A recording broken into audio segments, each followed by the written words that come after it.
mais um episódio do podcast Maio Laranja em Voz. Hoje nós trouxemos uma pessoa muito especial, como todos os outros episódios, né? Dr. Fabiano, que é delegado do 13º DP, e ele tem uma experiência enorme, né, Dr. Fabiano? Ele veio do interior também, lá ele tinha um espaço para criança, isso me chamou muita atenção, na delegacia de Marmeleiro. Marmeleiro, Isso, Marmeleiro. Marmeleiro. Ele trabalhou lá com criança também, esteve no NUCRIA, né, Núcleo de Proteção à Criança e Adolescente Vítimas de Crime, e estamos também com a Carme, que também é psicóloga, que é o nosso equilíbrio aqui. Porque se deixar para mim e para o doutor Fabiano, a gente, com a mania de ser polícia, né, ela dá uma equilibrada aqui no nosso podcast. Doutor Fabiano, seja muito bem-vindo.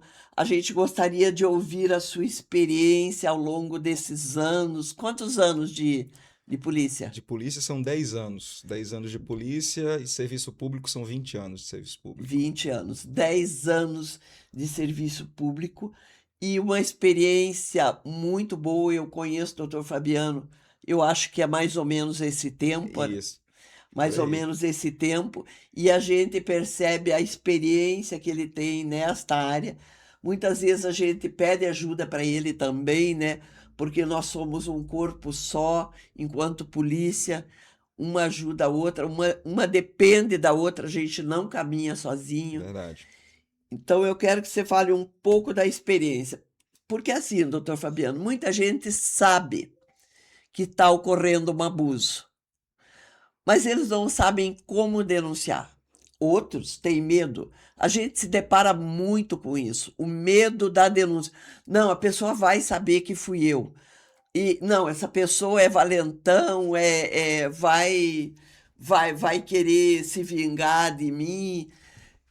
Principalmente isso quando ocorre em escolas, ou os vizinhos, ou comunidade, de um modo geral.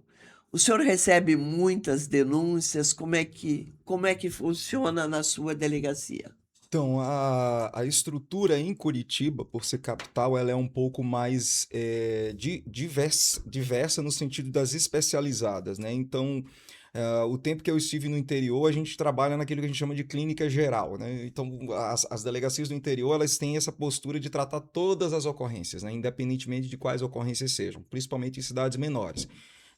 Em cidades um pouco maiores, geralmente pode haver um NUCRIA, às vezes vinculado ali a uma delegacia da mulher ou até separado mesmo, como é o caso de Curitiba.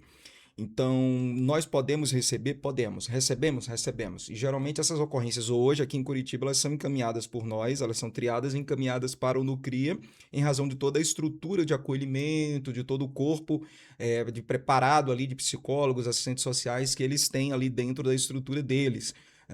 Então, hoje, Curitiba é pensada dessa forma para que a gente possa centralizar esse atendimento para criança e adolescente e dar um suporte mais adequado para essa demanda que tem toda uma necessidade diferenciada, características próprias, nuances que precisam ser devidamente cumpridas, observadas e até coisas legais também, né? Requisitos legais que precisam ser observados ali na questão da escuta especializada, do depoimento especial e outras coisas.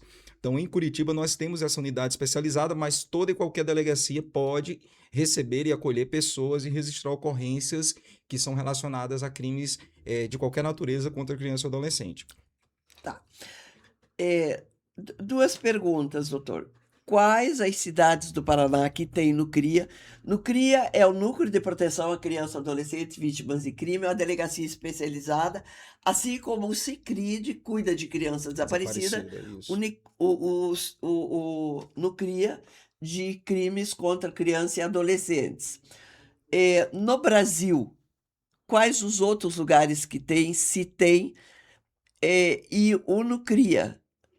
No Paraná, eu sei que parece que são nas grandes cidades. Grandes O cidades. senhor pode me dizer quais as cidades que tem? Eu vou correr o risco de esquecer alguma, mas tem Curitiba, tem Ponta Grossa, se eu não me engano, Guarapuava, Cascavel, Maringá, Londrina e Foz do Iguaçu.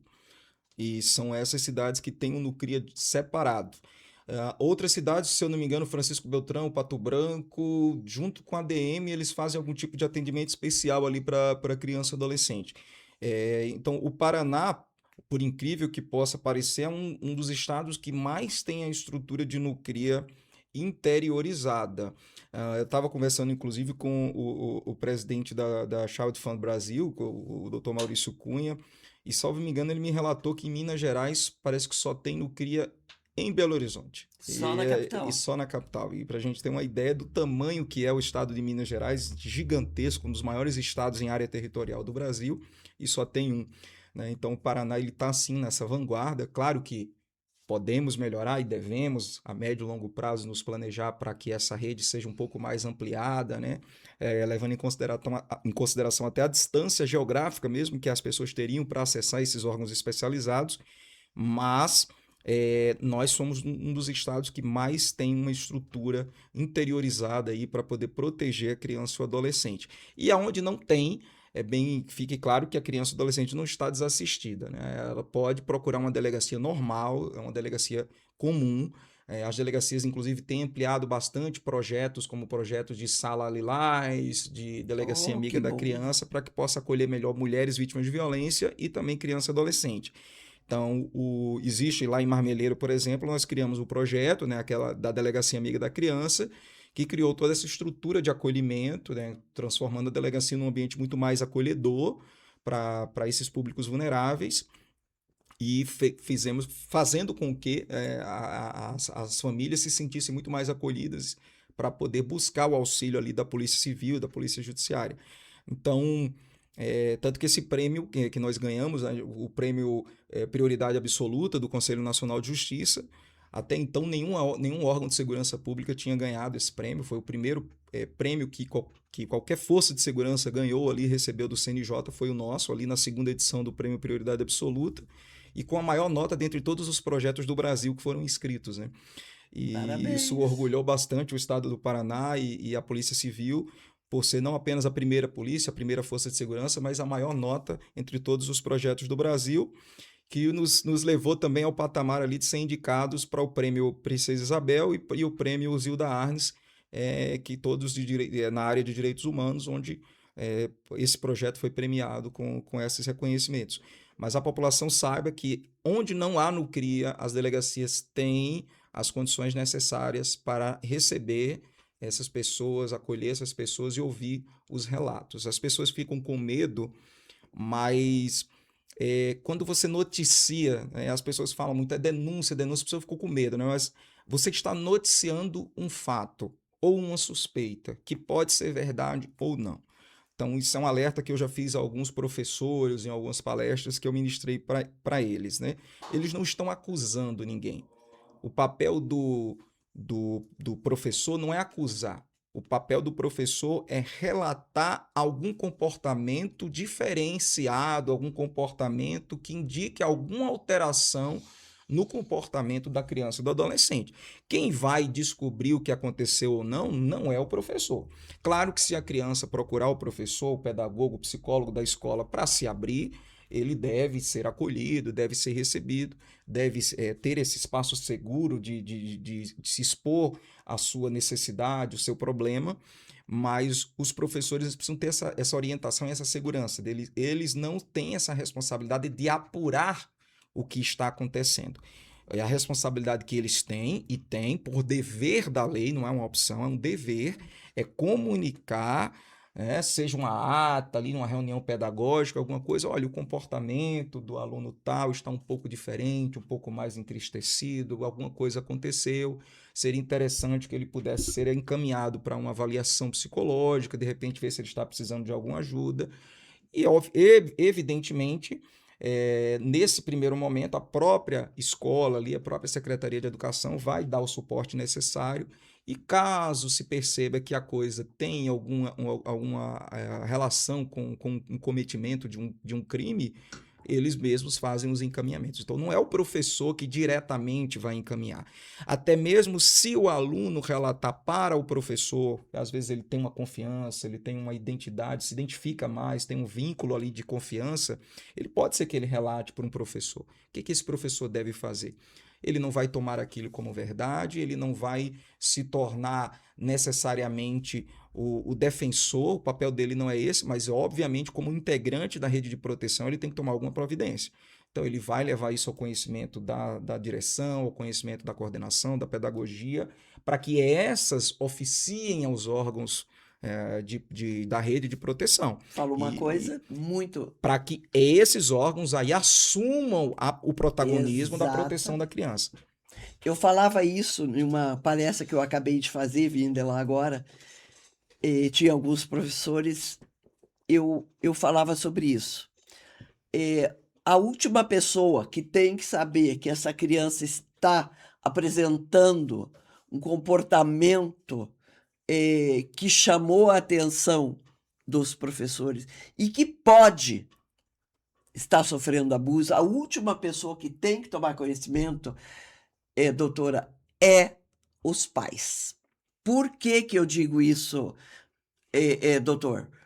Porque 90% dos casos de pedofilia no ambiente doméstico, comunicação doméstica. Enfim, é na família ou alguém ligado à Sim. família.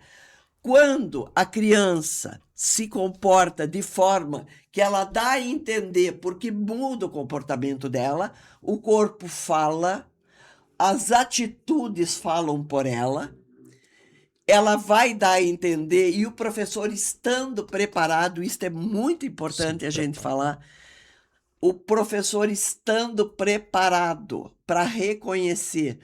Por isso que um dos projetos de lei que eu fiz na Câmara Municipal é que todos os professores do município de Curitiba tivessem essa capacitação. Não só os professores, como a saúde. Ter a capacitação de reconhecer a vítima de pedofilia sem que ela verbalize. Por que não falar para os pais? Porque os pais tiram a criança da escola, doutor. Sim. Eles tiram a criança da escola e ela vai para uma outra escola, para um outro município, para um outro lugar, e ela vai continuar sofrendo. Porque 80% das mães são coniventes e 90% dos casos é dentro da família. 67% com o professor, com o pastor, desculpe. 67% com o padrasto e 20% com pais, né? E a mãe conivente. Então, fazer isso, exatamente isso que o senhor falou. Comunicar às autoridades. Não é papel do professor investigar. Mesmo porque, né, é difícil. Então, é passar a bola para frente, sob pena de De responder responder. por Sim. conivência e omissão. Artigo 241 do ECA, se não me engano. De 1 a 20 salários mínimos de multa. O professor responde, o pessoal da saúde e o pessoal da educação. Sim. A notificação ela é obrigatória do pessoal da saúde e o pessoal da educação, a comunicação, sob pena de você até poder ser chamado até de um prevaricador, ou pior, Ah, ser considerado até, dependendo do caso, a lei pode te tratar como um estuprador também, porque aquele que tem o dever de agir e se omite, muitas vezes a lei considera como se fosse autor de crime também. É por isso que quando a gente pega casos em que as mães, cientes dos abusos dos padrastos ou dos próprios pais, ou dos avós, enfim, família. da família, essas mães são coniventes, elas sabem do abuso e se omitem, elas também respondem dolosamente, não Ótimo. culposamente, elas respondem dolosamente como se autores fossem também, porque elas têm o dever de cuidado, que é o que a lei impõe aos pais. E o professor, ele também é considerado pela lei penal um garantidor, que é um protetor. Então, na hora que o professor está sob sua responsabilidade, com as crianças sob sua responsabilidade, ele age como um garantidor, como um protetor. Então, se ele se omite, ele também pode ser responsabilizado como se tivesse cometido aquele crime que venha a acontecer por omissão dele. Então, é importante que os professores tenham essa noção, essa consciência, mas também tenham a segurança. As escolas devem oferecer aos professores esses canais seguros de diálogos, de relatos, às vezes relatos que numa ata de reunião não precisem nem nominar quem foi o professor que relatou, mas que foi relatado por um professor que não quis se identificar, mas que em razão da gravidade do fato, pediu providências, ótimo. Nós vamos, os órgãos da rede de proteção vão adotar as providências para que essa criança seja avaliada. Não é que nós vamos deduzir já desde o início que houve um abuso. Se a criança relatar, você nem acredita, nem duvida. Você registra e encaminha. Só isso que tem que ser feito. Não é o papel dele investigar. Doutora, eu fiz um projeto de lei sobre a roda de conversa nas escolas. Porque, assim, muitas vezes o professor, né, daquela correria e tal, vê que tem alguma diferença ali no comportamento, mas a atividade deles é muito grande. Então, uma roda de conversa ali com um profissional de saúde mental, né, que vá, de vez em quando, eu sei que nós não temos material humano suficiente, tanto na rede municipal de ensino como na rede estadual de ensino, para estar um psicólogo em cada escola, mas uma rede de conversa ali de alunos, professores e esse profissional, para que ele perceba se está acontecendo alguma coisa ali, alguma alteração, alguma coisa errada com aquela criança. Porque vocês também conseguem perceber, assim como eu consigo e acredito que o senhor também, só que eu não posso laudar. Porque eu não sou psicólogo, eu sou pedagoga, eu sou policial, né? Mas o psicólogo pode laudar. Sim, olha, eu até comentei já contigo que esse é um assunto é um dilema, porque nós entramos nessa generalização, né? O abuso ele pode estar ocorrendo, mas também não. Então a criança, dependendo da idade, ela está pronta para uma roda de conversa e dependendo da idade, ela ainda não está pronta. Hoje a gente já tem estudos, hoje não, já há algum tempo a gente tem estudos sobre a realidade nas escolas e a importância de fazer intervenções e fazer aplicações de fatores protetivos na escola. A gente tem mestres, tem pessoas bem renomadas, eu não vou citar aqui, mas né, a gente procurando aí na rede, a gente vai encontrar estudos científicos sobre quais são os fatores protetivos e como que pode ser abordado com os pré-adolescentes e os adolescentes esse tipo de tema. Quando você pensa já na primeira e na segunda infância, nem sempre a gente pode entrar, que a gente fala que é inferir, né, que é colocar, sugerir para a criança, até porque isso pode ser uma forma de revitimização, se você parar a pensar. Sim. Por quê? Porque você faz pergunta fechada às vezes, você se envolve no assunto com a criança e a criança não está pronta. E ela vai criar a percepção e vai construir a realidade da coisa, né, dessa história, conforme ela também escuta. Então, se ela nunca foi apresentada àquele tipo de conteúdo, ela está protegida, vamos dizer assim, ela é uma criança que está vivendo sob proteção, os pais cuidam direito, família atende bem, ela está vivendo a sua infância e a forma como se apresenta esse conteúdo pode gerar nela justamente o risco, justamente essa curiosidade. Então a gente tem que cuidar quando a gente vai apresentar, né, para uma certa idade, os conteúdos ainda que protetivos. Então, a forma de apresentar nessa coletividade, numa roda de conversa, pode não ser tão própria para uma certa idade, enquanto que para outras sim, porque o debate entre os adolescentes e os pré-adolescentes é bem importante, e eles curtem, e eles se envolvem, e eles protagonizam mesmo. Mas quando você pensa na primeira infância, que a criança ainda enxerga todo mundo de uma forma muito concreta, a forma de abordar no coletivo pode não funcionar tão bem. Então, a gente precisa, sim, usar mecanismos, estratégias de conscientização na visão daquela criança, mas de uma forma que ela possa ter a troca e a entrega do que ela percebe, do que ela vive individualmente.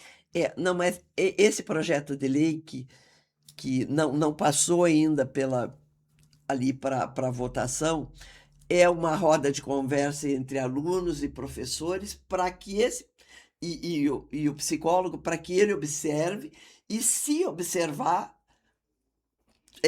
fazer esse atendimento, de repente, individual e não coletivo ali mesmo, porque a criança tem medo de falar porque ela está protegendo alguém. Tânia, eu acredito que é bem importante isso, eu acredito que isso pode ser alinhavado junto com os profissionais de saúde para que seja feito de uma forma bem consistente e objetiva e que consiga alcançar realmente essa quebra desse silêncio que esse jovem, essa criança, dentro ali de uma fase já mais abstrata da sua psique, consiga colocar. É importante, mas ainda assim com essa diretiva, esse projeto construído em conjunto, né? É rede, né? Então, essa é a ideia, né, da rede, de que nós, como profissionais de saúde, que os profissionais de segurança, todo mundo trabalhe para proteger as crianças. Então, quando a gente fala em proteção, também, prevenção principalmente, né? A gente tem que considerar que no meio pode também conter crianças que nunca foram apresentadas para aquele conteúdo. É uma massa, então você fala, tem que proteger.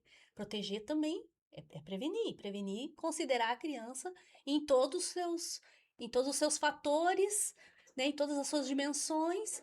E assim, pode ter criança ali que está vivenciando uma situação de abuso. Então, a forma pode ser mais delicada, talvez você pode abrir com, às vezes, um teatro, algum recurso lúdico, mas ao receber algum tipo de queixa da criança, essa forma coletiva para as crianças menores pode não ser tão interessante. Então, o que a gente fala? Vamos cuidar para que as outras crianças não participem, né? Se for uma no meio de 20 crianças, Uhum. que Por isso que passa, tem que ser né? depois individual esse Sim, acompanhamento. isso. Então, mas daí tem que ter uma estratégia bem estruturada, por isso a necessidade do profissional acompanhar não só as respostas das crianças, mas participar do planejamento para que não Sim, seja colocada ali uma.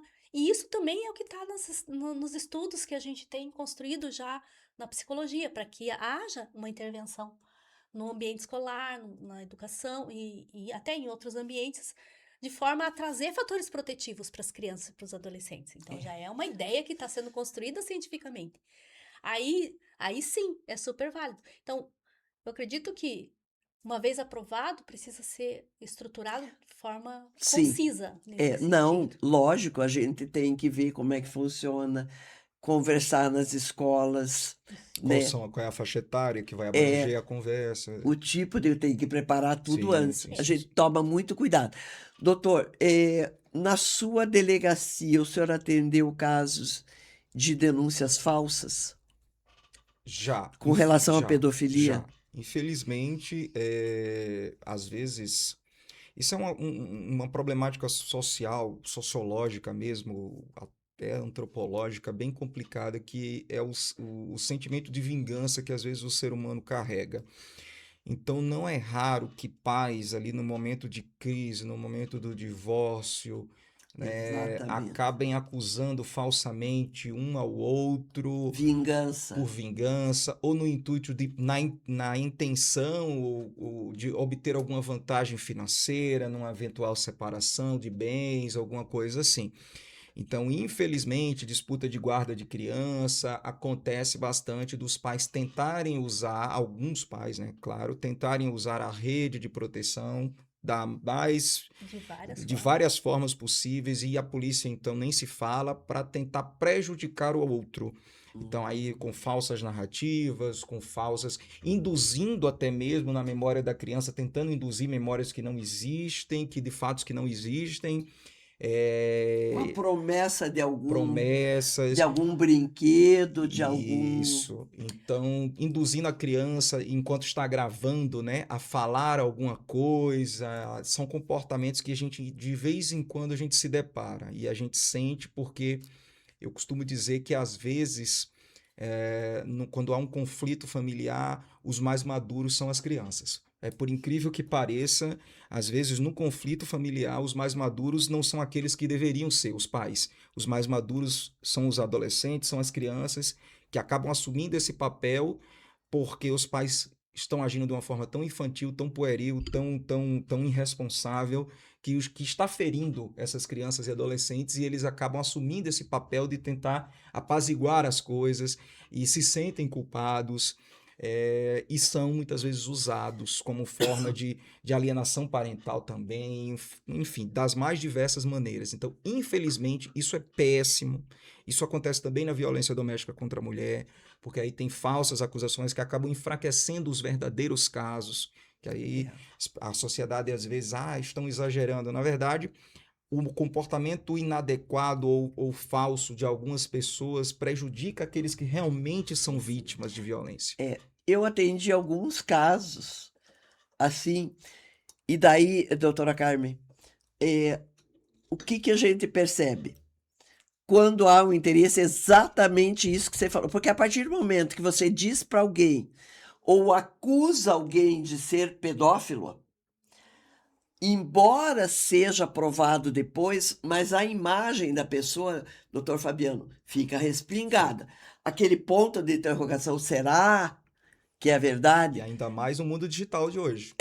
E daí já cai nas redes Isso. e a moral daquela pessoa, a vida dela é destruída. Destruído. Eu já peguei muitos casos. Em 2 ocasiões, quando o casal se separa e ela quer ficar com a guarda de qualquer jeito, ou ela tá com raiva do cônjuge porque ele arrumou outra, trocou ela por outra, ela ainda nutre um sentimento por ele. Para se vingar dele, ela diz: você vai falar que teu pai fez isso, isso. Bota na cabeça da criança que daí eu te levo passear, daí eu te compro uma boneca, te dou aquela bicicleta que você quer. E você sabe, Tânia, que isso é considerado crime, né? É considerado crime.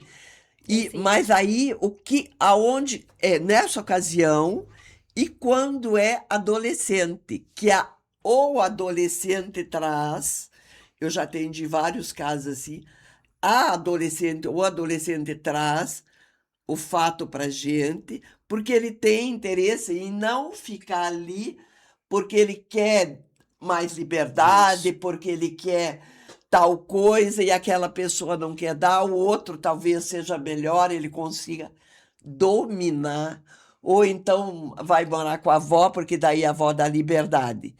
Nesse caso, a gente pegou muitos casos assim, mas quando é criança, a saída nossa é a psicóloga. Por quê? Porque ela vai perceber que eu aplico técnica de interrogatório como a criança. Você também, né, doutor? Acredito que também, né, com a experiência que a gente tem, eu com 35 anos de polícia, a gente sabe quando está mentindo ou não, mas nós não podemos laudar. O laudo tem que vir da psicóloga com relação à criança, né? Tânia, vou colocar um ponto aqui. Independente do motivo, esse comportamento de quem acusa, né, tem toda a questão criminal envolvida, mas quem recebe essa acusação, essa falsa acusação, chega bastante no consultório quando a gente vai atender e realmente traz um trauma e uma dificuldade de se Sim. relacionar não só com aquela criança, mas com outras crianças, porque ele fica Com medo, né? realmente em estresse pós-traumático. Sim. Chega a ter um transtorno, pode gerar um transtorno. E, independentemente disso, essa alienação, né, a pessoa precisa responder por isso, porque ela causa esse dano, né?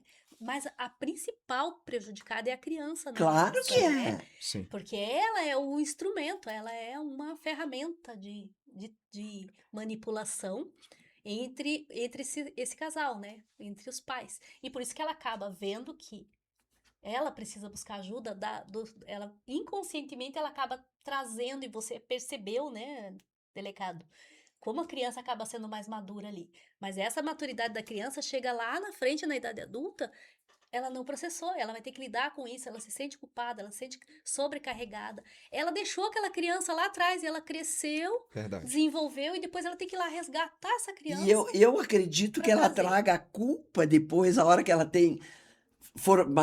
tiver mais idade, que ela tenha consciência do que aconteceu. Eu acredito, doutora, que ela carrega essa culpa com ela, não carrega, não? Dependendo das variáveis, dependendo de como foi a forma do manejo daqueles que acolheram, ela pode não resolver isso, né? Não resolver totalmente, não resolver nada.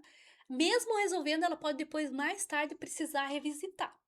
Então, a gente faz muito trabalho com adultos de revisitar a infância e os lugares onde houve os traumas para poder trazer de volta. Não no sentido de olhar para o passado, porque não, esse não é a proposta da minha abordagem, pelo menos. Então, mas, independentemente dos motivos, a criança precisa ser olhada. Seja por falsa acusação, seja por verdadeira acusação, a criança precisa que a gente olhe para ela e escute ela, né? E aí vem uma pergunta. A gente fala muito de revitimização, a gente já tocou nesse assunto aqui agora, mas a gente sabe, né, delegado, que entre a denúncia e as investigações ali, o encaminhamento da investigação, há um caminho, né? Há um tempo. E aí, como que vocês fazem? Como que vocês faziam no CRIA? Como que é a tua experiência? Para você trocar um pouquinho com a gente e para as famílias, para quem nos acompanha, poder saber o que é essa revitimização e como não deixar que isso aconteça, como impedir ou minimizar, pelo menos. Então, eu nunca trabalhei diretamente no Nucria, mas no interior as delegacias fazem papel de Nucria. E aí a gente acaba, o que é que eu fiz lá na delegacia de Marmeleiro? A gente acabou criando um cartório especializado, que é uma mini delegacia dentro da delegacia. E nessa mini delegacia, dentro da delegacia, onde tinha toda a sala de acolhimento e tudo, tinham profissionais treinados para acolher. Então, para evitar a revitimização, hoje a gente não ouve diretamente a criança ou adolescente em situações principalmente de crimes sexuais. Isso é praticamente uma regra a É o ser adotada, é protocolo. o protocolo padrão. Então, se a criança fizer o relato espontâneo, o nosso papel é ouvir passivamente aquele relato espontâneo, porque a gente quebrou aquele relato espontâneo, ela de certa forma ela se retrai. Então, se ela está fazendo um relato espontâneo, e muitas crianças fazem porque confiam na polícia, apesar de tudo que a gente vê na mídia, as crianças confiam na polícia. Então, ela procura, às vezes, uma pessoa que ela se sente segura e faz um relato espontâneo. Então, se ela fizer o relato espontâneo, a gente registra o relato espontâneo e adota as providências. Mas aquilo ali não é considerado para fins processuais como uma prova. O que vai servir como prova? O depoimento especial feito por um psicólogo, a escuta especializada feita por um profissional treinado. Então, tudo isso tem que ser feito com muita cautela, com muito cuidado, por pessoas treinadas para evitar a revitimização. Mas não é raro, até por esse vínculo de confiança que se cria, que a criança, ao ver um policial, seja militar, seja civil, ele faça esse relato espontâneo. E aí, o que é que a gente faz nesse caso? A gente ouve o policial. O que é que a criança disse para você? Né? Ou até a mãe, o pai, um parente, um amigo, um irmão, o que é que ele falou para você? Mas a gente não ouve diretamente a criança, deixando que ela seja ouvida ou num depoimento especial, para tentar ouvi-la apenas uma vez, ou até numa escuta especializada para que ela faça o relato livre daquilo que aconteceu e aquilo possa ser utilizado ao menos como algo indiciário que depois pode ser aprofundado se houver necessidade. Mas hoje todo o protocolo de atendimento da rede de proteção é evitar que a criança reviva aquele sofrimento. Exatamente. Ela não deve reviver aquele sofrimento que ela passou. Então a gente evita ao máximo isso. Deixa eu te fazer mais uma pergunta que foi uma curiosidade que surgiu hoje lá e eu respondi. Por exemplo, a mãe pega uma psicóloga que ela paga na particular e esta traz um laudo de que aquela criança foi abusada. A delegacia traz, e daí aquele laudo é anexado no BO ali, no boletim de ocorrência. Esta delegacia pede a opinião de outro profissional que seja ligado à polícia ou aceita aquele relatório dessa profissional? Então, na fase investigatória, a fase preliminar da persecução penal, nós trabalhamos com indícios. É um juízo de probabilidade, não de certeza. A certeza vem na fase do processo. Então, para a polícia, um laudo de um profissional que é habilitado, que tem registro no Conselho Regional de Psicologia, tem que ser respeitado. Claro que opiniões diferentes podem surgir de um psicólogo para outro, mas o fato de ter um laudo, ainda que emitido por um psicólogo particular, que responde, inclusive, de modo ético, responde administrativamente no conselho se laudar falsamente qualquer situação, eu tenho que dar credibilidade àquilo ali. Então, Uhum. não vai servir de modo suficiente para uma condenação? Provavelmente não. Provavelmente na fase judicial, o juiz vai designar um perito para fazer novamente a avaliação, um perito de confiança do juízo, fazer um depoimento especial.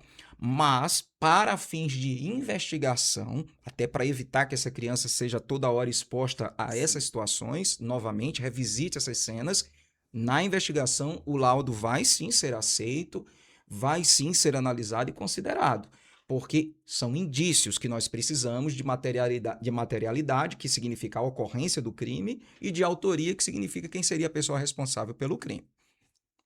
Eu Uhum. tenho um ponto para colocar aqui, delegado, Tânia, que é nossa orientação a respeito desse tipo de situação. Nós, como profissionais, nós não devemos emitir nenhum laudo em se tratando de algum Paciente risco ou próprio, né? alguma situação que pode estar relacionada à proteção da criança. Principalmente porque se a gente fizer esse tipo de documento, ele vai ser parcial. Ele não vai ter a escuta de ambas as partes. E isso é totalmente antiético. Então, o que nós precisamos é seguir a ética.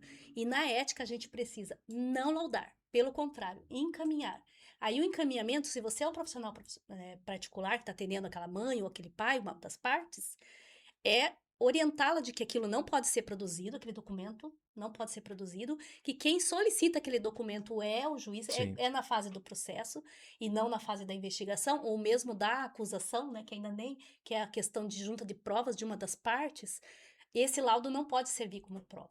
Se uma criança já estiver em terapia, aí sim a gente não vai laudar, mas a gente pode fazer um relatório de como ela está se saindo nas sessões. Mas isso não tem a ver com uma mãe ou um pai que chegam e falam, ele está passando por isso. É a mesma forma que quando você ouve uma criança, um relato de uma criança, você não deve inferir, não deve colocar nada a respeito do que você imagina, né? Do que você pode acreditar que Opinião. a tua opinião. Na realidade, você só descreve ali, né? E a situação em si. Nós não podemos emitir laudo. Então já fica assim, ó, O laudo, faz o nada de laudo, laudo. ele é um documento técnico, né? Então, talvez a nomenclatura assim não tenha sido a nomenclatura adequada. O que é que os psicólogos fazem? E isso a gente já recebeu. O que é que eles fazem? Eles não fazem um laudo técnico. Não é isso que eles fazem. Eles fazem um mero relato de caso ou um relato de que a criança relatou alguma coisa e que isso precisa ser aprofundado. E ele é no máximo que ele vai dizer é isso. Olha, houve um relato de uma possível ocorrência de alguma coisa, então que pelo bem da criança isso seja averiguado, seja analisado, ponto. Porque por uma questão ética mesmo, se ele acompanha aquela criança, ele jamais vai poder laudar aquela criança. Então isso aí vai ser feito por um outro profissional. Mas para nós, o mero relato, porque a gente busca o quê? O relato da criança. Se ela relatou, confiou no psicólogo para relatar alguma situação, e esse psicólogo, ou ele pode ser ouvido como um declarante, como um depoente, e dizer que a criança relatou alguma coisa, a gente não vai entrar em detalhamento, não é para entrar em detalhamento do que falou, como falou, não. É suficiente que seja relatado algum comportamento abusivo. Se for relatado o comportamento, isso está claro. Na fase do processo, isso será aprofundado. Na fase da investigação, até pode ser feito o laudo, mas como é que ele é feito? Ele é feito por intermediação do juiz. Então, o juiz ele antecipa a produção da prova, ele faz como se fosse existe um processo, um procedimento específico chamado processo de antecipação de prova. Então, ele antecipa essa prova, ele nomeia um técnico, um psicólogo técnico para fazer essa avaliação, mesmo que o processo ainda não começou. Mas ele faz isso de modo processual para que isso seja usado no processo, para não precisar repetir depois. Então, mesmo na fase investigatória, dá para fazer isso, mas sempre com a participação do Poder Judiciário e, como a doutora bem colocou, com um profissional isento, um profissional que não tem envolvimento com as partes ali, para que ele possa ter toda a liberdade, autonomia para tirar suas próprias conclusões, sem inferências, sem sugestões, fazer um laudo técnico, né, e ético, principalmente. E os psicólogos, eles realmente têm muito cuidado com isso, nessa questão ética, eles são muito, muito, muito cuidadosos mesmo. Ok. Se a gente seguir nessa linha, né? Como a gente estava comentando, se a gente seguir nessa linha, a gente não vai conseguir alcançar as perguntas que eu acredito que as pessoas que nos assistem precisam saber, e a sua voz é muito importante para a gente agora, delegado. Diga pra gente, qual que é o primeiro procedimento quando chega uma denúncia na delegacia? Então, existem vários canais para que essa denúncia chegue, né? Essa denúncia às vezes chega pelo WhatsApp, tem várias delegacias que trabalham com o WhatsApp hoje em dia. Nosso 13º Distrito tem essa parte do WhatsApp. Às vezes a denúncia vem pelo Disque 100, vem pelo Disque 181, vem por e-mail, às vezes vem encaminhado pelo próprio Ministério dos Direitos Humanos, pelas próprias partes que vão registrar uma ocorrência na delegacia. Então, são muitos canais de entrada que as polícias têm hoje para receber essas informações, essas denúncias, e essas denúncias sendo recebidas, elas não podem ser simplesmente ignoradas ou arquivadas sem uma averiguação preliminar. Então, a gente faz uma averiguação preliminar se aquela denúncia se refere realmente a fatos possíveis, fatos viáveis. Como que a gente faz isso? Se um relato ele é meramente fantasioso, ele não vai relatar um local que existe, por exemplo. Ele vai relatar um local fantasioso, um local que as equipes não conseguem identificar onde é que é esse local, não tem elementos suficientes para que a gente possa verificar em loco se aquela criança existe, se aquelas pessoas existem que estão sendo citadas, se aquele local onde supostamente teria acontecido um fato, se ele existe. Então, o que se precisa é que pelo menos elementos indiciários das pessoas envolvidas ou do local, ou as duas coisas, preferencialmente, para que isso possa ser averiguado. Então, as equipes caem em campo de modo discreto, de modo sutil, sem chamar atenção, para que esse levantamento preliminar seja feito. Feito esse levantamento preliminar, nós vamos entrar na fase, então, de acolhimento, né? Então, a gente vai tentar entender melhor aquela criança, aquele adolescente e trabalhar com a rede de proteção para que essa criança possa ser ouvida no momento certo, da forma certa, e que eventuais pessoas que tenham, de alguma forma, presenciado a rotina da família, elas serão ouvidas para tentar identificar ali nos comportamentos algum indício de que veracidade naquela informação que chegou. Mas nenhuma informação que chega é tida por verdade, nem tida por mentira.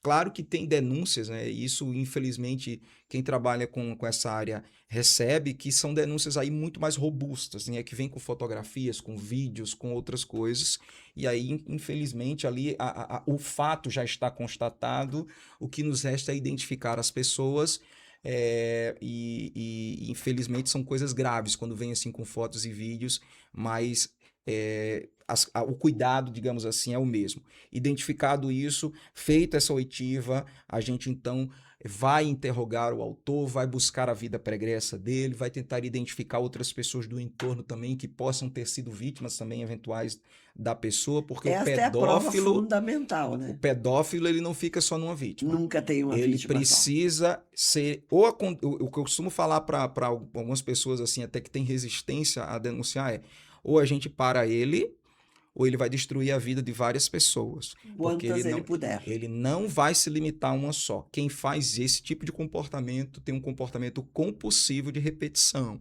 Ele vai repetir aquele abuso, ele vai repetir aquilo com outras pessoas tantas vezes quanto ele tiver a oportunidade de fazer.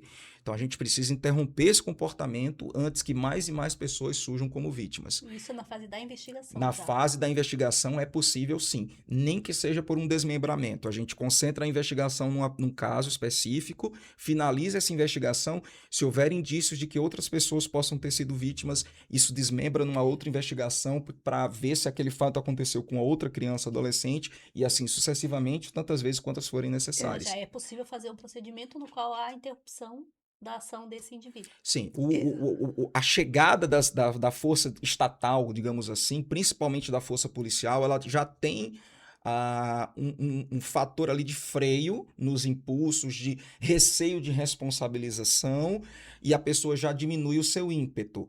Mas o pedófilo, geralmente, ele tende a fugir daquele local onde ele já está reconhecido como pedófilo para continuar as suas práticas em outro local. E agir em outro lugar.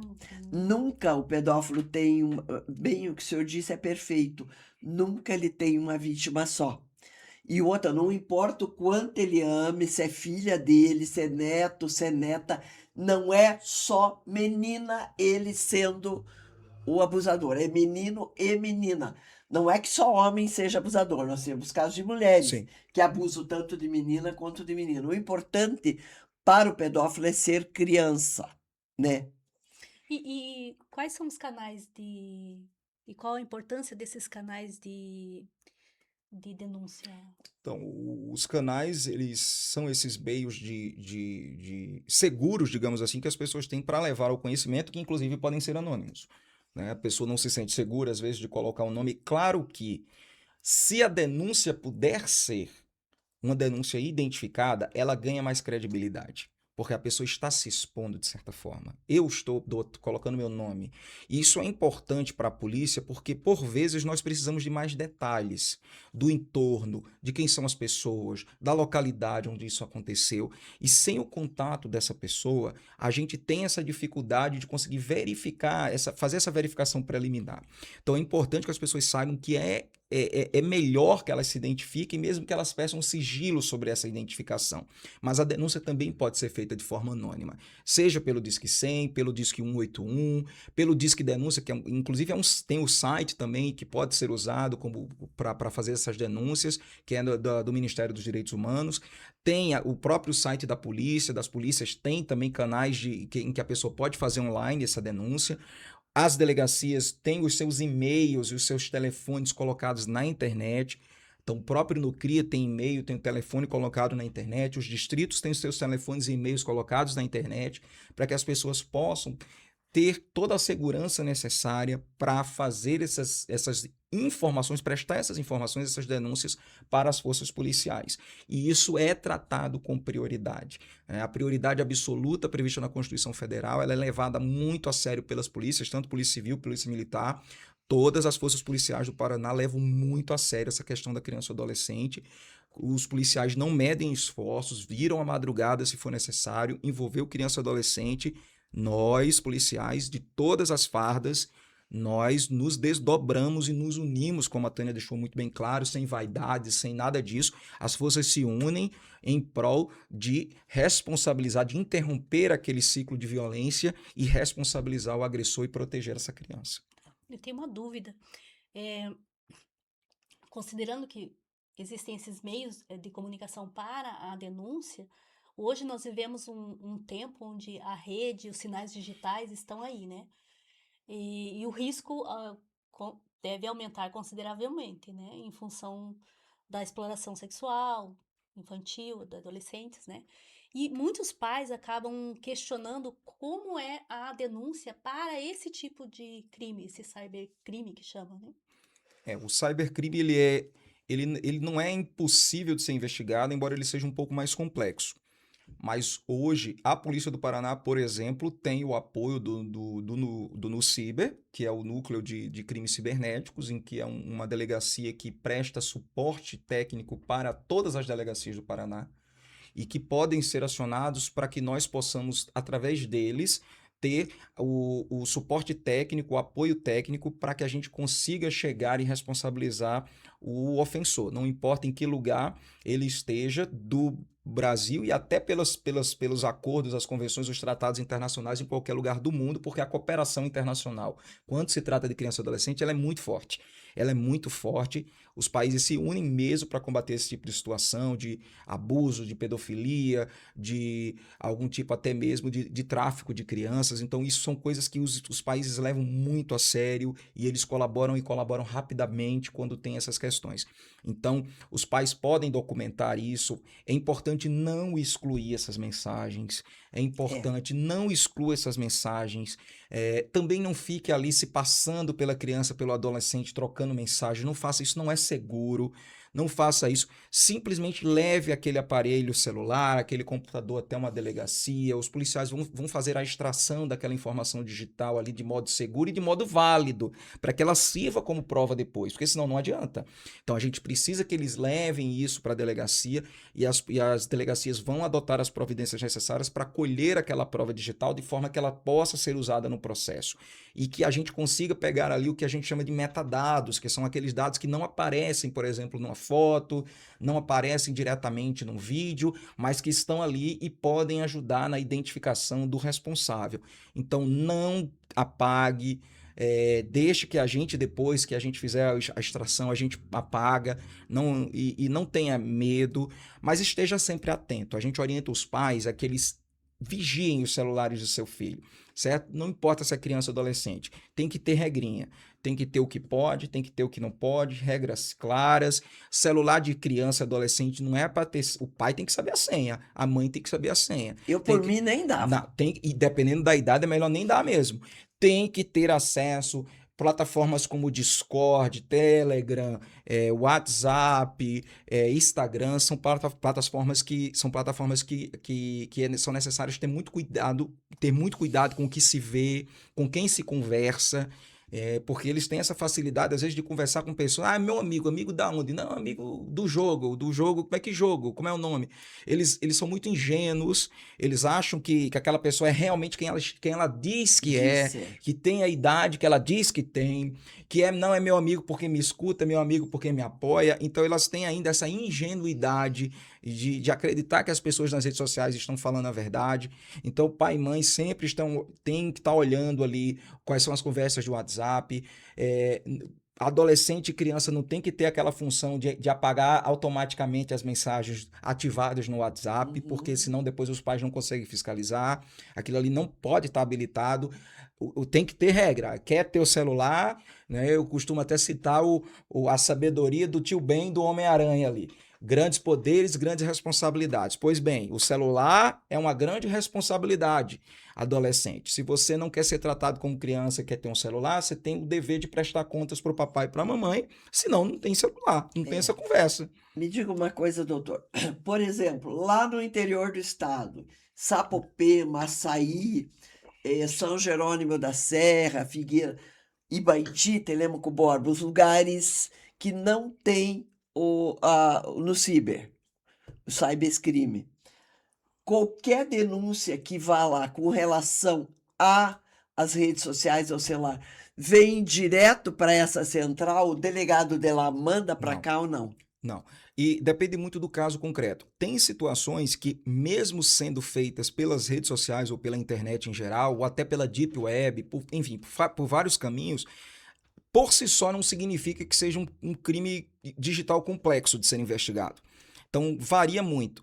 Quando as pessoas geralmente utilizam servidores fora do território nacional, quando elas utilizam ali algum tipo de ferramenta de distorção ali dos IPs, que é complicado falar sobre isso porque a gente acaba dando dica pro criminoso, né? Então a gente fica se policiando o que a gente está falando para os caras não aprenderem. Então, assim, dependendo da complexidade do caso, as delegacias podem solicitar o suporte técnico do NuCiber, que é uma delegacia super especializada, são 5 delegados lá trabalhando. Pode. Pode. Qualquer lugar do Paraná, as delegacias podem solicitar o apoio do NuCiber, mas a ocorrência não vai para o NuCiber. A ocorrência é tratada na delegacia. Mas se der o apoio, já tá bom. Eles dão apoio. E me diga uma coisa, doutor. Além do nosso estado, do Paraná, o senhor tem conhecimento se existe outros estados que tenha o NuCiber? Praticamente todos os estados. Tem, ótimo. É claro que alguns estados, como não existe uma padronização nacional na estrutura interna das polícias civis, assim como das polícias militares e polícias penais também não, cada estado vai ter a função específica do que é que o seu NuCiber, ou até pode ter outro nome, né? Delegacia de Crimes Cibernéticos, pode ter outra nomenclatura. Mas cada finalidade é a mesma. Vai ter a mesma finalidade, ou até pode ser que, em razão do aumento dos crimes digitais, que algum estado já tenha até desmembrado, criado unidades setoriais, regionais. Isso varia muito de estado para estado, mas que no mínimo uma unidade especial vai ter, com certeza vai ter, porque é a nossa realidade atual. O mundo digital, com suas nuances, com suas peculiaridades, ele traz essa necessidade de que as forças policiais cada vez mais estejam antenadas com as tecnologias, com ferramentas digitais, para que a gente possa combater o crime praticado na internet. Porque os criminosos, eles pensam, né, e muitas pessoas por ingenuidade, que a internet é terra sem lei, né? Na verdade, a internet, ela deixa mais rastros do que o crime fora da internet. É verdade. Então, para nós, assim, pode dar um pouco mais de trabalho, quebrar sigilo telefônico, quebrar sigilo de dados, pedir ordem judicial, tudo bem. Mas um dia, querido amigo, você que está me ouvindo aí, na sua casa, achando que você vai ficar impune para o resto da vida, um dia, como diria a música, um dia o seu telefone irá tocar, tá certo? Ou a sua campainha irá tocar, ou melhor, até a sua porta será arrombada e você será surpreendido com um de nós na sua casa. Mas pode ter certeza que o que você faz na internet deixa rastros e um dia a gente vai achar você. E a tua casa vai cair. Não Vai cair. pense que você está anônimo, não. Porque a Polícia Civil, a Polícia Militar ou a Federal vai bater lá de madrugada, Eu viu? digo para eles que eu vou ter o desprazer de acordar você de cueca na sua cama. Eu vou ter o desprazer de ver você de cueca acordando na sua cama. Mas eu faço questão de ter esse desprazer, essa cena dantesca que eu vou demorar para apagar da minha cabeça o trauma, mas vale a pena só para pegar você. Eu vou pegar você. Pode ter certeza que a gente chega aí. E assim proteger nossas crianças, né? Que é o objetivo Mais maior, né? importante. É o objetivo nosso maior, aí. com certeza. Uma família, uma pessoa que percebeu que está acontecendo uma situação pela rede, pelas redes sociais ali, e que precisa tomar uma atitude e fazer uma denúncia, ele pode fazer diretamente pelos mesmos canais dos crimes que são Sim, os canais são os presenciais? mesmos, os canais são abertos, né, para qualquer tipo de crime, qualquer tipo de situação, tá? Claro que se as pessoas suspeitam, né, que às vezes tem um perfil fake, alguma coisa que pode estar sendo usada, elas também podem denunciar as próprias empresas, só que essas empresas nem sempre vão levar essas denúncias para as forças policiais, tá? Então, se você vai denunciar algum perfil, anota direitinho aquele perfil, a descrição completa da URL, que é o endereço bem completinho, tudo certinho, e leva para a polícia também, porque se aquele perfil sair do ar, a gente vai ter dificuldade de conseguir encontrar essa informação. Mas se você anotar, ou tirar um print, ou pegar aquele endereço completo da URL, a gente consegue depois solicitar para as empresas quem é que era a pessoa responsável por aquela página, aquele domínio, aquele perfil. Então, se tiver uma coisa grave, pode denunciar também a própria empresa, o Facebook, a Meta, né? Enfim, a Google, para que aquilo ali seja derrubado e as crianças não sejam expostas ao conteúdo inapropriado. Recentemente teve uma operação caça-pedófilo em 16 países do mundo, né? E só que no Brasil foi 42 pedófilos presos que tinham nos seus celulares conteúdos pornográficos envolvendo criança e adolescente. Então, você não está escondido no teu quarto não, viu, cara? Um dia a polícia bate lá mesmo. Espera aí que a gente chega. Espera aí. No final das contas, delegado, você acabou respondendo a última pergunta que eu tinha interesse em fazer, mas é sobre justamente isso. O que você diria para quem abusa? Mas como você já disse, o que você traria para as famílias, para as pessoas das vítimas nesse Maio Laranja em Vozes? O que a gente pode dizer para as famílias é que as famílias muitas vezes se desesperam quando descobrem uma situação como essa tão próxima de casa, né? Então, os pais às vezes se sentem impotentes e eles começam também a se sentir culpados por não terem protegido da forma adequada os filhos. Então, a primeira coisa que a gente pede aos pais é que se acalmem. Tudo que a criança menos precisa é que os pais fiquem excessivamente neuróticos em casa ou que fiquem questionando a criança o tempo todo sobre aquilo. Pelo amor de Deus, não façam isso. Verdade. Não façam isso. Tenham calma, tenham paciência. A melhor coisa vocês fazerem é deixar a criança à vontade sempre que ela quiser falar sobre alguma coisa, mas não Deixar precisa falar. isso, também não iniba, deixe ela falar se ela quiser falar. E assim, 90% das crianças que relatam qualquer tipo de abuso espontâneo estão falando a verdade. Verdade. São dados estatísticos. E os outros 10% não é porque estão mentindo, é porque não pode ser comprovado se o que elas estavam falando era verdade ou não. Então, assim, quando uma criança relatar um fato como esse, preste atenção, tá? Dependendo da idade, a criança não tem a capacidade de, na cabecinha dela, criar uma situação como essa, inventar uma situação como essa. Então tenham calma, ouçam as crianças de vocês, criem um canal seguro de comunicação para que a criança não tenha medo de se abrir, medo de conversar com vocês, medo de levar para vocês qualquer dificuldade que ela esteja passando de qualquer natureza, na escola, em qualquer lugar. Ouçam as crianças de vocês, não reprimam, não deixe essa criança com medo de falar porque vai ficar de castigo ou porque vai tomar uma surra. Não façam isso. Vocês têm que ser os melhores amigos dos seus filhos. Deixar um canal de diálogo sempre seguro e aberto, de que todas as vezes que eles contarem qualquer coisa para vocês, isso não vai ter consequências para eles, no sentido de que eles não vão ser castigados. E aí eles vão ter um canal aberto, onde eles não vão ter medo de falar, porque não vai ter retaliação. Então isso é muito importante. Criem esses vínculos de confiança. Observem o comportamento. Se a criança muda abruptamente o comportamento, isso não é normal. A criança sempre foi alegre, espontânea, brincalhona, de repente ela se inibe, ela não quer mais falar com ninguém, ela se tranca no quarto ou fica agressiva. Comportamentos que mudam drasticamente, rapidamente, são sinais de que alguma coisa está errada. Pode ser que não seja um abuso necessariamente, pode ser uma questão hormonal, que a pessoa precise, de repente, ter um acompanhamento de um endocrinologista, pode ser muitas coisas, mas o importante é que a gente tenha esse diálogo sempre franco, aberto e seguro com os nossos filhos. E mães, vocês mais ainda, se uma criança relata um abuso de um pai, de um padrasto, de um avô, de um tio, ouçam suas crianças. Ouçam suas crianças. Não normalizem esse tipo de comportamento. Não é porque você passou por isso na infância que é normal que os seus filhos passem por isso novamente. Eu já escutei, Tânia, infelizmente, da boca de mulheres, de mães, abusos absurdos como esse, né? Olha, ele põe comida na mesa, ele cuida, ele paga de tudo. Eu não tenho paciência. Então, eu acho que ele tem o direito de fazer isso com elas. Aí eu fico louca. Eu já escutei. Jaguar, essas mães não têm capacidade para proteger os filhos. Eu interroguei uma mãe e ela veio com essa para mim, dizendo que era normal que ele tirasse a virgindade das meninas porque ele botava comida na mesa, ele cuidava delas, ele pagava tudo e que ele tinha esse direito. E essa aí eu fiz questão de indiciá-la com certeza por estupro. Absoluta. Ela é coautora de estupro. Ela foi responsabilizada por coautora de estupro. Porque nunca mais ela vai achar esse comportamento normal. Super certo. Outra coisa que eu queria deixar bem claro, o pedófilo primeiro ele escolhe os pais, para depois ele escolher as vítimas. Aquele pai que é violento, aquela família que briga, que pune à toa, eu vou te deixar de castigo, a hora que você chegar em casa você vai ver, eu vou te dar uma surra, eu vou fazer não sei o quê.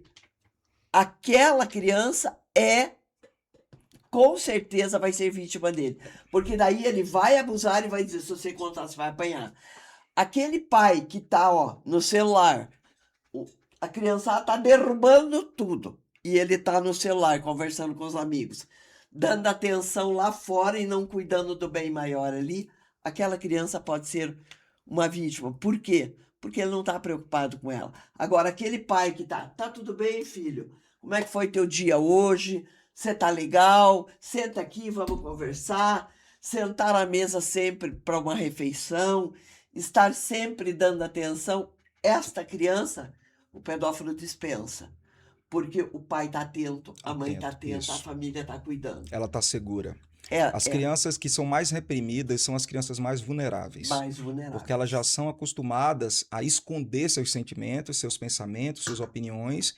E o pedófilo ele percebe e se aproveita disso, né, daquele contexto familiar repressivo, para ele utilizar isso como um instrumento para a impunidade dele, para garantir que aquilo vai ficar oculto. Então, o pai e a mãe têm que estar muito atento, né? Pai e mãe, invista tempo no seu filho, larga um pouquinho esse Instagram, larga um pouquinho... O tempo passa rápido. Passa. E eu vou falar um negócio para você. O seu filho não precisa que você dê atenção para ele o dia inteiro, mas se você separar 30 minutos do seu dia, aquilo que você tem, mas naqueles 30 minutos, o seu filho ou a sua filha for a pessoa mais importante do universo para você, aquele momento você vai virar criança junto com ele, na fase que ele está, respeitando a fase de desenvolvimento que ele tem. Mas naqueles 30 minutos você vai se dedicar a ele, vai ser o momento mais especial do dia daquela criança. Ela vai guardar isso na memória. Ela não vai lembrar das outras horas que você estava trabalhando, estudando, que você não estava perto. Ela vai lembrar desses momentos e ela vai saber que você se importa com ela e que ela é especial para você.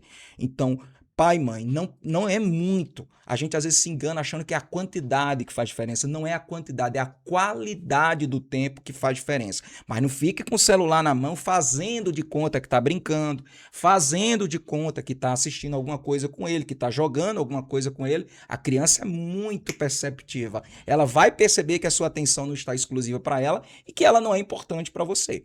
Então a gente precisa aprender a valorizar o bem mais precioso que nós temos, que são nossos filhos. Herança do É a Senhor. herança do Senhor. Esse aprendizado, essa forma de lidar, de manejar, de tratar os nossos filhos, nossas crianças, é a linha de base, é onde eu atuo, é justamente fazendo treino para os pais, para que esses pais possam ser fator protetivo para as crianças. Como você falou, muitas vezes a criança está denunciando os pais. Então, quando a gente começa a atender uma criança, dificilmente a gente não direciona o processo terapêutico para os cuidadores, né? Por quê? Porque a gente vê ali uma fonte, uma necessidade de atuação, de intervenção. A criança precisa de ajuda e a gente precisa acolher com profissionais, mas muitas vezes a gente acaba direcionando para os pais. E N vezes a gente oferece daí o treino parental, por quê? Porque são raros também os pais que têm essa visão, essa percepção, e às vezes até precisam de ajuda, porque entendem racionalmente que precisam dedicar 30 minutos, que é tempo de qualidade com seu filho, mas na prática são consumidos e se perdem no processo. Então, a gente dá apoio para os pais, trabalha tratamento psicológico para treinar os pais e acompanhar no sentido de ida e volta com fatores que a criança apresenta e a dificuldade que o pai apresente para lidar, para manejar. E para transformar uma relação com uma comunicação mais assertiva, que é essa questão da comunicação de confiança. Então, Perfeito. sigam as orientações, ó. Falou por mim aqui, ó, o delegado. Quem sou eu? Mas assim, ó, eu sou da época do orelhão. De vez em quando a gente vê ainda os museus no meio da rua e os orelhões, né? Eu sou da época que ter telefone era status, era riqueza. Era rico, É. Então, assim, a gente sobreviveu como sociedade tanto tempo sem celular e todos estamos vivos aqui. Então, deixa esse bendito lá no quarto, lá, meia horinha, e vai brincar com o teu filho. Porque se ele ficar acendendo notificação e vibrando perto de você, a curiosidade vai te vencer. Então, deixa ele lá longe. Não vai acabar o mundo, você não está negociando o fim da guerra da Ucrânia, nem a paz no Oriente Médio. Então, pode ficar tranquilo, deixa 30 minutos o celular lá e vai cuidar do que é mais importante na vida, porque o tempo não volta. Os filhos crescem muito rápido. Meus filhos já cresceram, né? Uma já está com 22 anos, já casado, o outro com 18 anos. E então eu sinto até falta, mas eu mato a minha saudade nos filhos dos amigos, nos filhos dos parentes. Então, isso aí, um dia, quando eu for avô, nos netinhos, não, mas os meus, assim, graças a Deus, bem encaminhados. Mas eu digo a vocês, você não vai se arrepender se você se dedicar e não, como a gente acabou comentando, não precisa muito. A gente pensa que é muito, não precisa. A gente só precisa se dedicar por completo, não com o coração dividido, atenção dividida, mas por completo. A gente fazendo isso, a gente conquista uma confiança, cria um vínculo, cria um canal de comunicação seguro e os nossos filhos vão estar protegidos. Isso. E esse é o nosso objetivo. Esse proteger é o nosso objetivo, as crianças. proteger as crianças. E a gente pode encontrar mecanismos, inclusive, para isso, né? Dentro das escolas, através de palestras, através de ações, né? Tem aquele projeto do Ouçam Minha Voz, que é um projeto que a gente está tramitando ali dentro do grupo de planejamento da Polícia Civil para ser implantado. A gente teve uma experiência de projeto piloto numa cidade aqui no litoral do Paraná, durante a Operação Verão, em que nós coletamos aproximadamente 200 formulários, né, do projeto Ouçam Minha Voz, que foram distribuídos entre pré-adolescentes e adolescentes, alunos ali na casa dos 11, 12 até 17 anos. E nós podemos, onde a criança ou adolescente ela fica à vontade para relatar o que ela bem quiser. Se ela disser que está com fome, que não está comendo direito, ela coloca ali, estou precisando de ajuda, e diz o que é que ela precisa. E nós fizemos essa distribuição numa das escolas ali, foi 97% de adesão, de formulários que foram entregues, foram preenchidos e devolvidos, e nós identificamos ali um caso de tentativa de suicídio, em que um E é muito adolescente, presente na vida da vítima. assim, esse caso me marcou porque quando eu fui ler aquele formulário, aquela adolescente relatou que tinha tentado se suicidar naquele dia. Ela disse: eu não sei o que fazer, preciso de ajuda, me sinto mal, tentei me matar hoje e não consegui. E ela foi um desabafo. Isso é um pedido de ajuda. E aí, qual E não, que- pedido de E é socorro. um pedido imediato. e Então, vocês já encaminham daí nesse... esse caso foi imediatamente chamado o Conselho Tutelar Assistência Social para que aquela adolescente fosse encaminhada para um psicólogo imediatamente. Foi o pedido que eu fiz pessoalmente para a secretária da Assistência Social. Liguei para ela, falei: olha, é um caso gravíssimo. A gente não pode deixar que essa adolescente passe mais uma noite sem conversar com alguém, porque ela pode tentar de novo e dessa vez, Deus no livre, ela pode conseguir. Então nós precisamos agir agora. E nós agimos e conseguimos encaixar um atendimento para ela. Ela foi atendida no mesmo dia.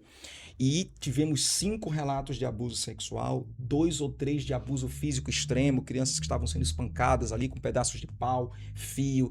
Infelizmente essas coisas ainda existem no tempo de hoje, né? E outras crianças relatando fome, estão comendo mal, não tem comida na minha casa. Aí a gente vai aprofundar, vai ver que às vezes os pais, por problemas de vício, com drogas, acabam vendendo tudo que tem. E a pessoa que usa droga, ela não sente muita fome, principalmente o crack, e ela acaba esquecendo que as crianças vão sentir fome, né? Então, vendia, trocava tudo que tinha em casa por droga e as crianças passando fome. Então, a gente encaminhou também para a assistência social, para que fosse fornecido cesta básica, pudesse ser feito um acompanhamento daquelas crianças, inclusive nutricional. Mas nesse Então, caso teria que tirar as crianças da família. dependendo da condição, porque aí a gente comunica ao Conselho Tutelar, que é quem tem a autoridade legal para fazer essa suspensão do poder pátrio familiar inicial ali, ou eles fazem a suspensão do poder familiar inicial e submetem imediatamente a um juiz, para que o juiz analise se vai realmente manter suspenso o poder familiar e vai nomear um substituto, uma família substituta, ou encaminhar para um lar de acolhimento, alguma coisa. Mas é o Conselho Tutelar que tem legalmente a atribuição de, identificando uma situação de risco proposta pelos próprios pais, fazer essa suspensão, tirar os pais da guarda, os filhos da guarda dos pais e protegê-los e encaminhar a situação imediatamente para o juiz tomar providência. Então, o Conselho Tutelar tem um papel importantíssimo nisso.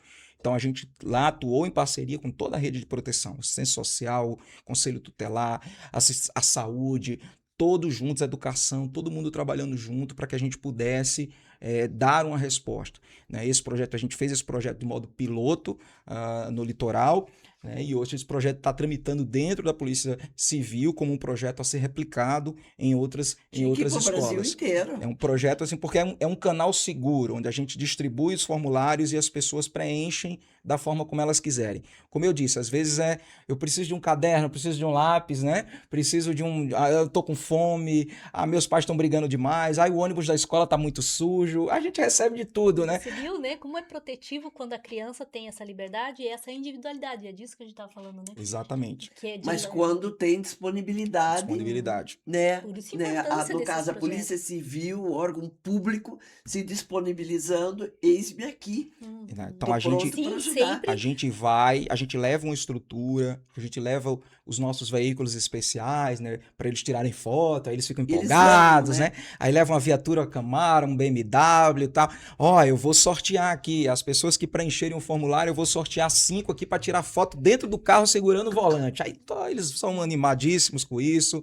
Às vezes a gente consegue levar os cães para fazer uma demonstração. Nossa, eles gostam muito. Né? Né? Às vezes a gente consegue, não conseguiu levar o helicóptero ainda, mas às vezes a gente consegue levar algum outro veículo ou levar o pessoal do Instituto de Identificação, da perícia, né? Aí põe o teu dedinho aqui no vidro, olha aqui como é que fica a tua digital, e aí mostra para eles vão se interessando, vão abrindo o coração, né? Cria conexão. conexão. E aí eles se sentem seguros, né? A gente dá uma palestra, conversa um pouco com eles, e eles se sentem seguros, eles criam um vínculo de confiança, e aí eles abrem o coração se realmente eles estão passando por algum problema. Quebra aquela máxima de que polícia só serve para prender, para bater. Isso. Essa Quando visão, os né? pais dizem, se você não me obedecer, eu vou chamar a É, polícia, pelo amor de que Deus, eu pai e fico mãe. louca com isso, fico Ah, louca. eu tenho saudade do homem do saco. Porque o homem Mula do sem saco cabeça. é mula sem cabeça. Ó, vamos ressuscitar essas coisas, porque é melhor do que ficar dizendo que a polícia vai pegar. Pelo amor de Deus, não faça isso, Ó, pai e mãe. se um pai, uma mãe, um cuidador tá falando isso, tá precisando da minha ajuda. Tá? É verdade. E nem venha para mim porque vai escutar, porque eu vou brigar. É isso, gente. Então, eu fico muito honrado pelo convite e agradeço a Tânia, agradeço a psicóloga por todo esse suporte. É um prazer, é um diálogo, é uma conversa, é um bate-papo, né? Muito informal, mas ao mesmo Esclarecedor, tempo né? esclarecedor, profundo, né? A gente está realmente com esse intuito de orientar as pessoas, orientar a sociedade, e juntos nos unirmos nesse grande foco de proteger nossas crianças. Então, podem contar sempre com a gente, podem contar sempre com a Polícia Civil do Estado do Paraná, com a Polícia Militar do Estado Polícia do Paraná, Militar. porque todas essas forças se dedicam extremamente, e eu já vi isso pessoalmente, o empenho da Polícia Civil e Militar juntas, madrugada dentro para caçar pedófilo. Já cacei junto com eles. E a gente pegou. De madrugada fomos atrás e achamos o rapaz. Eu também. E fomos e pegamos. Então, assim, são forças que realmente cuidam, se dedicam à criança. Então, fica o meu agradecimento, todo o meu elogio também à tua postura, Tânia, à tua história de proteção da criança, não só no Brasil, pouca gente sabe disso, mas também fora do Brasil, né? A tua trajetória, a tua história nessa bandeira que não é fácil, tem que ter muito coração, mas tem que ter também muito estômago para poder encarar essa luta que não é fácil. E a gente chama você, né, pai, mãe, e também você que faz parte da sociedade civil organizada, para se unir conosco nessa frente de batalha pelo futuro, nosso futuro, nossas crianças, que são o presente e são o futuro. Elas precisam de proteção e nós precisamos de mais soldados nessa frente de batalha para estar com os olhos atentos e nos ajudar a identificar toda criança que esteja numa situação de vulnerabilidade e que possa vir a ser vítima de algum tipo de situação como essa. E para você engrossar esse exército, você pode denunciar. Nós precisamos que essa criança tenha voz. E como é que você pode fazer? Você que sabe o que está acontecendo, liga 181 190. Por exemplo, está acontecendo agora, eu estou escutando grito, está lá pedindo socorro, na hora 190. Com certeza absoluta, dali um tempo vai chegar a polícia lá, e se a criança estiver lá dentro precisando de ajuda, a polícia vai entrar para ajudar. O número 100, como o delegado falou, é dos direitos humanos, é direto de Brasília, ninguém vai perguntar o teu nome. Mas você pode dizer se você quiser. Vai ser preservado se você pedir para não ser identificado. Vai ser preservado se você pedir. Agora, pense, e se fosse teu filho? Se bote no lugar desta família, desta criança que está sofrendo. Dê voz a ela. Ela precisa de você. E outra coisa, você não faz mais do que tua obrigação. Tem que denunciar. A próxima vítima, se não é o seu filho ou sua filha hoje, pode ser amanhã. Porque o pedófilo ele não vai parar numa criança só. Ele vai pegar a criança, se for o seu vizinho, todas as crianças da rua são alvos em potencial. Se for da sua família, todas as crianças da família são alvos em potencial. Eles enxergam dessa forma. Eles são predadores. Então, se você não tomar providência, porque não é com meu filho. Se você não tomar providência, amanhã pode ser o seu, tá certo? Sem falar, né, para vocês, se você tem um mínimo de fé, um mínimo de senso de responsabilidade com o ser superior, com o Deus, com o divino, você vai prestar contas da sua missão também, tá certo? Porque aquele que sabe que deve fazer o bem e não faz, a Bíblia diz que comete também pecado. Então você que sabe que deve fazer e não faz, vai prestar contas também, além desse mundo, lá no plano superior também. Vai para tua conta e você vai pagar. A semeadura é algo muito sério. Tomou conhecimento, não denunciou, tua responsabilidade. Você é cúmplice. Você é cúmplice. Pronto, não denunciou, você é cúmplice. Nós fizemos uma dupla, ainda bem que tem a doutora para dar uma minimizada, porque nós dois aqui... Tu tem perdão não, você é cúmplice. Cúmplice. Bom, eu fico com o agradecimento final, então, né? Então, por favor. Obrigado, Fabiano, por participar conosco aqui, por trazer essas informações que foram muito importantes para quem nos ouve, para mim, como pessoa também aprendi muito. Obrigado, Tânia. Eu que Muito legal estar agradeço. com você aqui. Muito obrigado por todas as informações que você compartilhou, não só nesse, né, mas nos outros tão importantes quanto. E obrigado a você também que está nos ouvindo e participe. Fique conosco aí, tá bom?